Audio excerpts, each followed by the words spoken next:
Operators वो function हैं जिनके नेम वो स्पेशल कैरेक्टर्स हैं जो हम अपने फंक्शंस बनाते हुए नहीं रख सकते, और ये हैं स्पेशल कैरेक्टर्स। मोस्टली इनमें वही मैथ वाले कैरेक्टर्स हैं जो हम मैथ में यूज़ करते और समझते हैं। सी प्लस प्लस में भी उनके वही काम है। फंक्शंस की तरह ऑपरेटर्स भी कुछ ना कुछ रिटर्न करते हैं। कुछ ऑपरेटर्स वैल्यू रिटर्निंग होते हैं और कुछ वॉइड रिटर्न करते हैं। इस वीडियो में हम सी प्लस प्लस में अवेलेबल तमाम ऑपरेटर्स को एक एक करके देखेंगे। तरतीब कुछ इस तरह से बनाई गई है कि हम सबसे हाई प्रेसिडेंस वाले ऑपरेटर्स से लोवेस्ट प्रेसिडेंस की तरफ जाएंगे। किसी भी ऑपरेटर की प्रेसिडेंस का मतलब ये होता है कि एग्जीक्यूशन में उनकी बारी कब आएगी।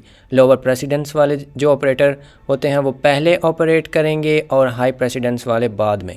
सबसे पहले मैं आपको ये नेम स्पेस दिखाना चाहता हूँ क्योंकि हम इसको through out the video use करने वाले हैं, तो आप इसको ज़रा अच्छी तरह मुलाहिजा कर लें। तकरीबन 16 ग्रुप्स हैं प्रेसिडेंस के। ग्रुप नंबर 1 में बस एक ही है जिसका नाम है स्कोप रेजोल्यूशन ऑपरेटर, और इसको हम 2 कंसेक्यूटिव कॉलम्स से डिनोट करते हैं। जैसा कि इसके नेम में ही लिखा है स्कोप, तो ये किसी भी स्कोप के अंदर की चीज़ों को एक्सेस करने में यूज़ होता है। इधर आप देख सकते हैं कि नेम स्पेस कोड माइट के अंदर जो डायरेक्ट इंट चाइल्ड है उसको एक्सेस कर सकते हैं उस नेम स्पेस के नाम के बाद। इसी तरह जो नीचे सी आउट या एंडल यूज़ करते हैं हम, वो एसटीडी नेम स्पेस में हैं, तो हम उनको भी एसटीडी के स्कोप से एक्सेस कर सकते हैं। इसके बाद किसी भी ऑब्जेक्ट के मेंबर को ग्लोबल स्कोप में डिफ़ाइन करने के लिए भी ये ऑपरेटर यूज़ कर सकते हैं, और हम उस नेम स्पेस के स्कोप में मौजूद ऑब्जेक्ट भी डिफ़ाइन कर सकते हैं, और उस ऑब्जेक्ट में मौजूद डाटा को भी इसी तरह से फिर एक्सेस किया जा सकता है। उसके बाद अगर आपके पास कोई ग्लोबल वेरिएबल है और सेम नेम से आप किसी स्कोप में वो वेरिएबल रीडिफ़ाइन करते हैं और फिर आप चाहते हैं कि उसी स्कोप में रहते हुए आप ग्लोबल स्कोप वाला वेरिएबल यूज़ करें, तो वो भी इसी ऑपरेटर से ही करेंगे। और उसको करने का तरीका कुछ यूँ है कि आप वेरिएबल के नाम से पहले सिंपल इस ऑपरेटर को लगा देंगे, और वो आपको यहाँ सामने कोड में नज़र भी आ रहा है। उसके बाद ग्रुप 2 में मेंबर सिलेक्शन ऑपरेटर्स हैं। इनको आप डॉट ऑपरेटर और एरो ऑपरेटर कह सकते हैं। Dot operator simply stack objects के लिए सिलेक्शन का काम करते हैं। Arrow operator on the other hand हमारे हीप पे ऑब्जेक्ट को सेलेक्ट करने में यूज़ होता है। ये सिंपली किसी भी सिंपल ऑब्जेक्ट के लिए डॉट ऑपरेटर आप कह सकते हैं, और पॉइंटर के लिए एरो ऑपरेटर। वो पॉइंटर चाहे हीप को पॉइंट करे या स्टैक को, ये मैटर नहीं करता। उसके बाद है सबस्क्रिप्ट ऑपरेटर। इसको हम किसी भी C++ कंटेनर के एलिमेंट को एक्सेस करने के लिए यूज़ करते हैं। ऑपरेटर के मिडल में हम डिज़ायर्ड एलिमेंट के इंडेक्स को बताते हैं, और ये ऑपरेटर हमें उस एंड इंडेक्स पे पड़ी हुई वैल्यू का रेफरेंस रिटर्न करता है। इसके अलावा हम बिल्ट इन अरेज बनाने के लिए भी इसी ऑपरेटर को यूज़ करते हैं, और उस केस में इनके दरमियान हम एरे का साइज़ बताते हैं। इन ब्रैकेट्स में कोई भी एक्सप्रेशन हो सकती है जो इंटीग्रल टाइप इवैल्यूएट करे या इम्प्लिसिटली इंटीग्रल टाइप में कास्ट हो सके, तो उस वैल्यूएशन के रिज़ल्ट में जो वैल्यू आएगी वो एज एन इंडेक्स यूज़ होगी। उसके बाद फंक्शन कॉल ऑपरेटर है। ये सिंपल पैरेंथेसिस होती हैं, एम्प्टी हों तो मतलब है कि वॉइड आर्गूमेंट्स हैं। इसके अलावा हम फंक्शन सिग्नेचर के मुताबिक इधर वो भी स्पेसिफाई कर सकते हैं। उसके बाद हैं पोस्ट इंक्रीमेंट एंड डेक्रीमेंट ऑपरेटर्स। ये सिंपल किसी भी नंबर में एक ऐड करते हैं, या डेक्रीमेंट के केस में एक माइनस हो जाता है, और उस वेरिएबल की वैल्यू न्यू अपडेटेड वैल्यू बन जाती है। उसके बाद है टाइप आईडी ऑपरेटर। इसके लिए आपको टाइप इन्फो लाइब्रेरी इंक्लूड करनी चाहिए। उस यूज़ करने का तरीका कुछ यूँ है कि आप ब्रैकेट्स में कोई भी वैल्यू लिख सकते हैं, या कोई वेरिएबल या ऑब्जेक्ट नेम भी लिखा जा सकता है, और वो हमें उसकी टाइप नेम बता देगा अगर साथ में नेम फंक्शन भी यूज़ किया जाए। उसके बाद है कॉन्स्ट कास्ट। ये कोई भी मेंबर फंक्शन जो कांस्टेंट हो, उसकी बॉडी में हम कोई इम्यूटेबल वैल्यू अगर अपडेट करना चाहें, जो कि नॉर्मली हम नहीं कर सकते क्योंकि वो फंक्शन कांस्टेंट है, तो वो करने में हमारी हेल्प करता है कॉन्स्ट कास्ट। हम उस ऑब्जेक्ट टाइप के एक पॉइंटर की मदद से ये काम कर सकते हैं, और सिंटैक्स आप ये देख सकते हैं। स्टैटिक कास्ट कॉन्स्ट कास्ट की तरह टेम्परेरीली किसी भी वैल्यू को उस टाइप में कास्ट कर देता है जो हम इसको सेंड करेंगे। इस एग्जांपल में हम 10 और 3 को फ्लोट बनाएंगे तो ही रिज़ल्ट 3.33 आएगा, वरना सिंपल 3 आ जाता है। कास्टिंग में नेक्स्ट डायनामिक कास्ट आता है। ये पॉइंटर्स और इनहेरिटेंस, जिसको कूल लोग पॉलीमॉर्फिज्म भी कहते हैं, के केस में यूज़ होता है। ये हायरार्की में मूव अप करने के लिए यूज़ होता है। यूजुअली ये नहीं किया जा सकता कि आप डिराइव्ड क्लास के पॉइंटर को बेस क्लास के को पॉइंट करें, क्योंकि ये काम बस ऊपर से नीचे ही चलता है, लेकिन डायनामिक कास्ट हमें ये करने में हेल्प करता है। और तरीका करने का तो अब आप देख ही चुके हैं। ऐसा करने से ये डिराइव्ड क्लास का पॉइंटर बेस क्लास के फंक्शन को इन्वोक करेगा। आगे ग्रुप 3 आता है, इसमें साइज ऑफ ऑपरेटर आता है। ये कोई भी टाइप, वैल्यू या नेम लेता है और उसका साइज़ बताता है बाइट्स में। ये बिल्ट इन भी हो सकती है और यूज़र डिफाइंड ऑब्जेक्ट भी हो सकता है। ब्रैकेट्स लगाना सिर्फ टाइप नेम लिखते हुए ज़रूरी होता है। आप डायरेक्ट वेरिएबल नेम भी लिख सकते हैं, उस केस में कोई मसला नहीं होगा। उसके बाद प्रीफिक्स, इंक्रीमेंट एंड डेक्रीमेंट आता है। ये भी वही सेम काम करते हैं जो हमने पोस्ट फिक्स के केस में किया था। फ़र्क सिर्फ इतना है प्रेसिडेंस का, ये पोस्ट फिक्स से पहले इवेल्युएट होते हैं। उसके बाद है लॉजिकल नॉट। ये किसी भी चीज़ को इन्वर्ट कर देता है, मतलब ये है कि ट्रू को फॉल्स और फॉल्स को ट्रू बना देता है। ये बाकी वैल्यूज़ पे भी यूज़ हो सकता है जो इम्प्लिसिटली बुलियन टाइप में कास्ट हो सकें। इसके अलावा आप किसी एक्सप्रेशन पे भी अप्लाई कर सकते हैं इसको। उस केस में एक्सप्रेशन पहले इवेल्युएट होगी और उसका जो भी रिज़ल्ट आएगा ये उसको उल्टा कर देगा। उसके बाद है हमारे पास वंस कॉम्प्लीमेंट। इधर हमारे पास एक नंबर है 10100। वंस कॉम्प्लीमेंट ये होता है कि जिधर भी ज़ीरो है उसको 1 कर देना है और जिधर भी 1 है उसको 0 कर देना है। यहाँ आप कमेंट के अंदर ये चीज़ देख भी सकते हैं। तो ये कोई भी नंबर लेगा और उसको बाइनरी, उसकी जो भी बाइनरी फॉर्म है उसमें जिधर 0 होगा उधर 1 बना देगा और जिधर 1 है उधर 0 बना देगा। उसके बाद है यूनरी निगेशन। ये किसी भी नंबर को अगर तो वो पॉजिटिव है तो नेगेटिव बना देगा, अगर नेगेटिव है तो पॉजिटिव बना देगा। इस केस में यहाँ पे 10 है हमारे पास, अगर मैं इसके साथ माइनस लगा के तो इसको नेगेटिव नंबर को असाइन करता हूँ तो ये इसको -10 असाइन कर देगा। सिंपल वर्ड्स में जो भी वैल्यू है उसको ये उल्टा, यानी कि उसको पॉजिटिव है तो नेगेटिव और नेगेटिव है तो पॉजिटिव बना देगा। उसके बाद है यूनरी प्लस, और ये सिंपली कुछ भी नहीं करता, ये जो भी इसको वैल्यू देते हैं ये एज इट इज़ उसको रखता है। इस केस में अगर ये 10 था तो ये 10 ही सेम नंबर को असाइन हो जाएगा। अगर ऊपर वैल्यू -10 होती तो ये फिर भी उसको -10 ही असाइन कर देता। उसके बाद हमारे पास है एड्रेस ऑफ ऑपरेटर, और इसको आप यूज़ कर सकते हैं किसी भी वेरिएबल का एड्रेस स्टोर करने के लिए, यानी कि आप रेफरेंस वेरिएबल बनाने के लिए यूज़ कर सकते हैं। लाइन नंबर 4 पे आप उसकी एग्जांपल देख सकते हैं, और लाइन नंबर 5 के ऊपर आप किसी भी वेरिएबल का एड्रेस जो है उसको एक्सट्रैक्ट करने के लिए भी इसको यूज़ कर सकते हैं, और वो आप लाइन नंबर 5 पे देख सकते हैं। उसके बाद है हमारे पास इनडायरेक्शन ऑपरेटर, और इसका जो यूज़ केस है लाइन नंबर 4 पे आपने इसको इग्नोर करें। जो लाइन नंबर 5 पे आपको नज़र आ रहा है *p नंबर ++, वहाँ पे आप इसको इनडायरेक्शन या डी रेफरेंस ऑपरेटर भी इसको कहते हैं। ये आप यहाँ पे इसको डी रेफरेंस करके तो जो भी एड्रेस को ये पॉइंटर पॉइंट कर रहा है हम उसकी वैल्यू को एक्चुअली इंक्रीमेंट कर रहे हैं और वो इसको 11 बना देगा। उसके बाद है न्यू ऑपरेटर, और न्यू ऑपरेटर जो है वो C++ के अंदर हीप मेमोरी में कोई भी मेमोरी जो है उसको एलोकेट करने के लिए यूज़ होता है, और उसको कैच करने के लिए हम पॉइंटर्स यूज़ करते हैं।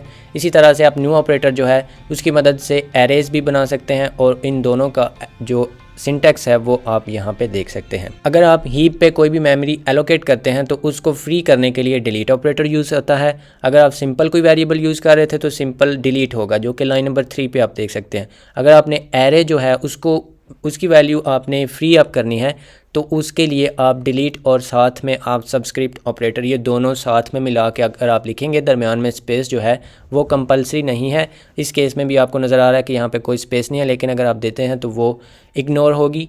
और इस केस में आप जो आपने एरे डिफ़ाइन किया था उसकी जितनी भी वैल्यू थी, जितनी भी उसकी मेमोरी थी, वो यहाँ पे डी एलोकेट हो जाएगी। उसके बाद है हमारे पास कास्ट, और ये स्टैटिक कास्ट की तरह ही चलता है, लेकिन ये सी स्टाइल कास्टिंग भी इसको कहते हैं। इस केस में यहाँ पे लाइन नंबर 3 जो है उसमें हम 10 के साथ हमने फ्लोट लिख दिया है पैरेंथेसिस के अंदर, और आगे 3 के साथ भी पैरेंथेसिस में हमने फ्लोट लिख दिया। ये उसको टाइप कास्ट कर देगा, स्टैटिक कास्ट कर देगा फ्लोट में। और इसी चीज़ को करने का जो दूसरा तरीका है वो ये भी है कि आप वैल्यू के इर्द गिर्द पैरेंथेसिस लगा दें और जो टाइप है उसको आप खुला छोड़ दें। इन दोनों के गिर्द भी आप पैरेंथेसिस लगा सकते हैं, वो यहाँ पे तो हमने नहीं देखा, लेकिन आप वो भी काम कर सकते हैं। तीनों केसेस में आपको सेम ही रिज़ल्ट मिलेगा। उसके बाद है हमारे पास ग्रुप नंबर 4 में पॉइंटर टू मेंबर, और इसमें आप कोई भी पॉइंटर बना सकते हैं किसी भी ऑब्जेक्ट के मेंबर की तरफ, उसको पॉइंट करवा सकते हैं, और उसके बाद आप उसी टाइप के ऑब्जेक्ट के रेफरेंस से उस पॉइंटर को एक्सेस कर सकते हैं। और इस की मदद से आप जिस भी आप मेंबर को पॉइंट कर रहे थे एक्चुअली वो ही यहाँ पे एक्सेस होगा, लेकिन इस पॉइंटर की मदद से। उसके बाद इसी के सिमिलर एक और भी ऑपरेटर है जो पॉइंटर्स की केस में यूज़ होगा, और ये एरो और साथ में आप इनडायरेक्शन ऑपरेटर यूज़ करेंगे। ये दोनों साथ साथ अगर आप यूज़ करेंगे तो इसका भी काम वही है, लेकिन इस केस में जो आपका वेरिएबल होगा, जो आपका ऑब्जेक्ट होगा, वो कोई ना कोई पॉइंटर होगा। इस केस में हमने उसको हीप पे एलोकेट किया है। आप कोई भी पॉइंटर यूज़ कर सकते हैं जो कि स्टैक पे भी हो सकता है, और उसके बाद अगर आपने उस पॉइंटर को एक्सेस करना है उस पॉइंटर की मदद से, तो आप इस ऑपरेटर को यूज़ कर सकते हैं। उसके बाद है हमारे पास ग्रुप नंबर 5 में मल्टीप्लिकेशन, और मल्टीप्लिकेशन का वही काम है जो आप मैथमेटिक्स में रोज़मर्रा में काम करते हैं। इसके लिए आप स्टार यूज़ करेंगे, और ये सिंपली क्या करेगा 10 मल्टीप्लाइड बाय 3 करके तो उसको आपको इवेल्युएट करके दे देगा। उसके बाद है डिवीज़न ऑपरेटर, और ये स्लैश होती है, और ये भी उसी की तरह काम करता है जिस तरह से हम मैथमेटिक्स में करते हैं। ये 10 को 3 पे डिवाइड कर देगा। और उसके बाद है मॉडुलस ऑपरेटर। मॉडुलस ऑपरेटर जो है ये मैथमेटिक्स में हम यूज़ नहीं करते, लेकिन इस चीज़ का कॉन्सेप्ट हमें डेफिनेटली मैथ में भी दिया जाता है। ये रिमाइंडर ऑपरेटर भी आप इसको कहते हैं। जब आप 10 को 3 पे डिवाइड करेंगे तो 3 टाइम्स तो ये कम्प्लीटली डिविजिबल हो जाएगा, और 1 जो है वो हमारे पास रिमाइंडर बच जाएगा। तो वो जो 1 होता है उसको अगर आपने एक्सेस करना है उस रिमाइंडर को, तो उसके लिए ये मॉडुलो ऑपरेटर यूज़ होता है। इसको रिमाइंडर ऑपरेटर भी कहते हैं, और इसके लिए जो साइन है वो परसेंटेज यूज़ होती है। उसके बाद है हमारे पास ग्रुप नंबर 6 में एडिशन ऑपरेटर, और ये भी मैथमेटिक्स में जैसे हम करते हैं बिल्कुल वैसे ही होगा। 10 और 3 को ऐड करके तो जो भी उसकी वैल्यू आएगी वो रिटर्न करके तो वो रिज़ल्ट में स्टोर हो रही है इधर। और उसके बाद है सब्ट्रैक्शन ऑपरेटर, और इसके लिए आप डैश यूज़ करते हैं, और ये भी बिल्कुल वैसे ही काम करेगी जैसे आपने इसको अभी तक सोचा है। ये क्या करेगा, ये 10 में से 3 को माइनस करके जो भी वैल्यू आएगी उसको रिटर्न कर देगा, जो कि 7 आ जाएगी। उसके बाद है हमारे पास लेफ़्ट शिफ्ट ऑपरेटर। ये क्या करेगा, यहाँ पे आप देख सकते हैं कि 10 जो है उसकी बाइनरी मैंने लिखी हुई है 001010। तो ये हम कर रहे हैं कि 10 को 2 बिट्स जो है वो आप लेफ़्ट की तरफ शिफ्ट कर दें। इसका मतलब ये है कि 10 जो है उसको आपने 2 बिट्स, यहाँ पे जो इसका दूसरा ऑपरेंड है राइट साइड पे, वो हम बताते हैं कि कितनी बिट्स आपने इसको शिफ्ट करना है। तो ये क्या करेगा, यहाँ पे जो आपको 10 और 10 यानी कि 1010 नज़र आ रहा है, ये 2 बिट्स आपको लेफ़्ट वाली साइड पे खिसकता हुआ नज़र आ रहा है, और ये इस तरह से अब बन गया। जो भी ये था 1010 एक्चुअली हम इसको पढ़ेंगे क्योंकि ये बाइनरी है, तो ये पहले आ गया, और उसके बाद जो थे वो वहाँ पे बाय डिफ़ॉल्ट जो है वो 0 ऐड हो जाते हैं। उसके बाद है राइट शिफ्ट, ये उसके उल्टा कर देगा। अगर हमारे पास ये 10 जो है इसकी बाइनरी यहाँ पे लिखी हुई है 1010, तो वो उसको 2 बिट्स जो है वो राइट की तरफ शिफ्ट कर देगा। बिट जो है वो बेसिकली 0 या 1 होती है, तो ये उसको ऐसे समझ लें कि धक्का दे के तो 2 बिट्स जो है वो उसको राइट की तरफ शिफ्ट कर रहा है। तो जो एंड पे 10 बचा था, जो शुरू वाला था, वो आगे से बाय डिफ़ॉल्ट जो है ऑटोमेटिकली ड्रॉप हो जाता है, और जो हमारे पास बचेगा जस्ट वो हमारे पास बच गया है 10, और ये बाइनरी होती है 2 की। उसके बाद है हमारे पास कंपैरिजन ऑपरेटर्स, और इनका ग्रुप नंबर है 8। और ये क्या करते हैं, ये बिल्कुल वो ही जैसे ये देखने में लगते हैं और मैथमेटिक्स में हम इनको करते हैं। ये ट्रू या फॉल्स यानी कि बुलियन टाइप ये रिटर्न करते हैं।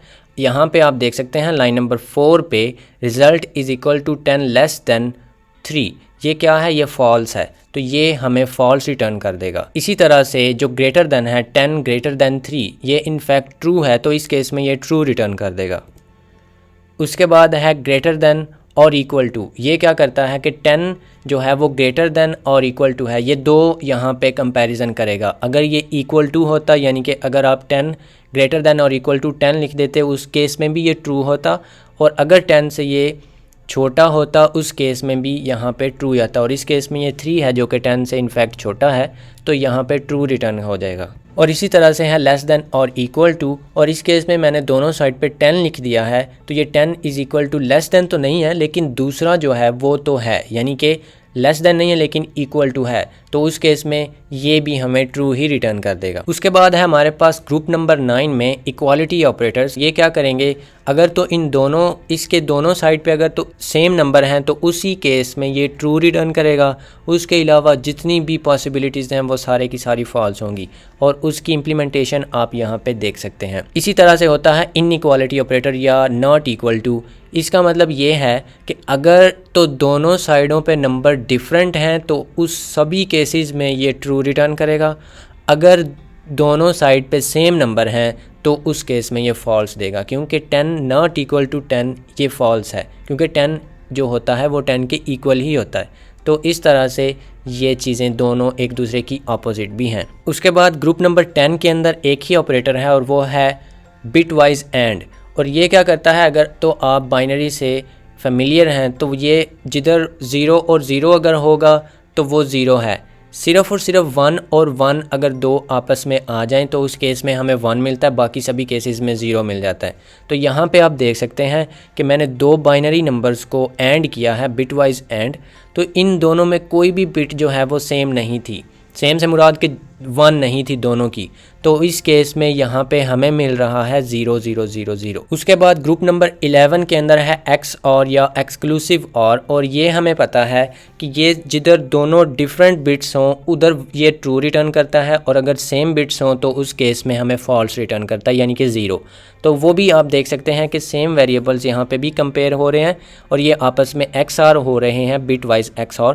तो जहाँ जहाँ पे डिफरेंट बिट्स हैं वहाँ पे हमें 1 देखने को मिलेगा और जो हमारी यहाँ पे एक ही ऐसी बिट थी जहाँ पे दोनों सेम थी और उस केस में हमें 0 मिल जाएगा। उसके बाद ग्रुप नंबर 12 के अंदर है हमारे पास बिट वाइज और ये क्या करता है कि जिधर भी कोई भी बिट अगर तो ट्रू है तो वो उस सारे का रिज़ल्ट जो है वो हमें 1 मिल जाएगा, यानी कि ट्रू मिल जाएगा।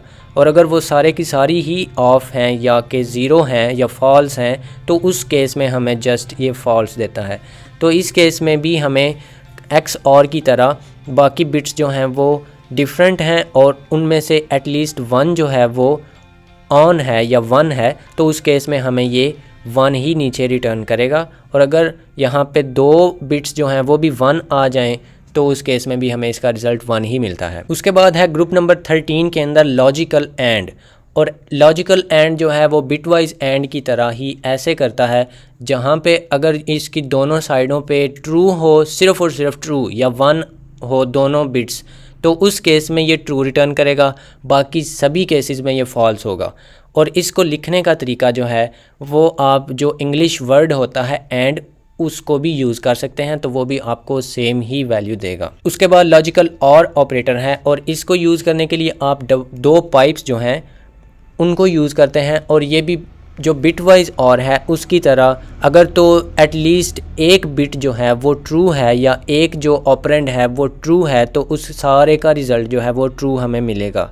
और अगर दोनों ट्रू हैं उस केस में भी ट्रू। ये फॉल्स सिर्फ़ और सिर्फ उस केस में देता है जब हमारे पास दोनों या जितनी भी जिन पे भी हम ऑपरेट कर रहे हैं वो सारे की सारी ही फॉल्स हों, तो उस केस में हमें ये फॉल्स देता है। और इसको भी एंड की तरह आप इंग्लिश का जो वर्ड और है उसको भी यूज़ कर सकते हैं, तो ये भी आपको सेम ही रिज़ल्ट देगा। उसके बाद है हमारे पास ग्रुप नंबर 15 के अंदर असाइनमेंट ऑपरेटर और इसको हम शुरू से देखते हुए आ रहे हैं और ये सिंपली कोई भी वैल्यू जो है राइट साइड पे उसको असाइन कर देगा जो लेफ़्ट साइड पे हमारे पास वेरिएबल नेम है। और इसको आप यहाँ पे ये जो हम लाइन नंबर 3 के ऊपर वेरिएबल डिफ़ाइन कर रहे हैं उस टाइम पे भी आप यूज़ कर सकते हैं। ये भी सिंपली फॉल्स को असाइन कर रहा है रिज़ल्ट को। और लाइन नंबर 4 के ऊपर आप ओवरराइट कर रहे हैं लेकिन इधर भी असाइनमेंट ही हो रही है, तो ये भी आप ट्रू जो है उसको असाइन कर रहे हैं रिज़ल्ट वेरिएबल के अंदर। और इसको आप इस तरह से भी यूज़ कर सकते हैं कि अगर आपके पास मल्टीपल वेरिएबल्स हैं तो उनको भी आप इस तरह से असाइन कर सकते हैं। जैसे लाइन नंबर 4 के ऊपर आपको नज़र आ रहा है ये ट्रू पहले अदर को असाइन होगा और उसके बाद रिज़ल्ट को भी असाइन हो जाएगा।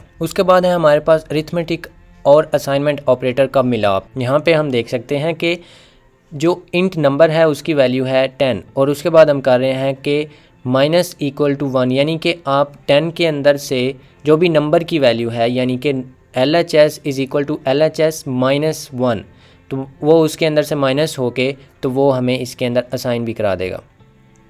इसी तरह से प्लस है वो सिंपली इसके अंदर एक प्लस कर देगा।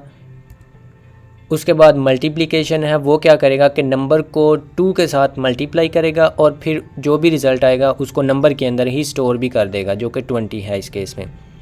उसके बाद है डिवीज़न और असाइनमेंट ऑपरेटर। ये भी सिंपली क्या करेगा कि नंबर को 2 पे डिवाइड करेगा और जो भी रिज़ल्ट आएगा वो नंबर में ही स्टोर भी कर देगा।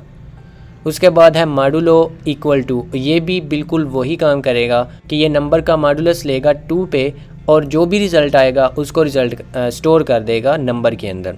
उसके बाद है लेफ़्ट शिफ्ट इक्वल टू। ये भी सिंपली ये करेगा कि नंबर जो भी है उसको 2 बिट्स लेफ़्ट शिफ्ट करेगा और उसके बाद जो भी रिज़ल्ट आया उसको स्टोर कर देगा नंबर के अंदर ही। इसी तरह से है राइट शिफ्ट इक्वल टू। ये भी क्या करेगा कि नंबर को शिफ्ट करेगा 2 बिट्स राइट की तरफ और जो भी रिज़ल्ट आएगा उसको नंबर के अंदर ही स्टोर भी कर देगा। उसके बाद है bitwise and equal to. ये भी क्या करेगा कि ये नंबर का एंड लेगा 2 के साथ और जो भी रिज़ल्ट आया उसको नंबर के अंदर स्टोर कर देगा। उसके बाद है बिट वाइज और इक्वल टू। ये भी क्या करेगा, नंबर को और करेगा 2 के साथ और जो भी रिज़ल्ट आया उसको नंबर के अंदर ही स्टोर कर देगा।